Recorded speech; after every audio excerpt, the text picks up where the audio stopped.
專家嚟咗之後咧，其實俾咗好多專業嘅意見我哋啦。因為其實我哋一班嘅小朋友就比較大班嘅，不過個空間上邊都比較大啲嘅。咁可能喺一個走位上面，佢哋都俾咗唔同嘅意見我哋，就係話可能用唔同嘅課室利用啊，或者可能有一啲間隔嘅板可以令到嗰啲音量唔好咁大，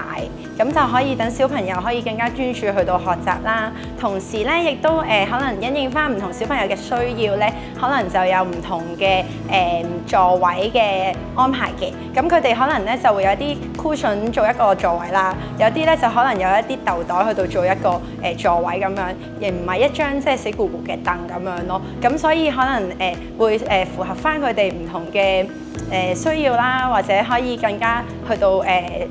放鬆啊，咁樣自助咁樣上堂咁樣。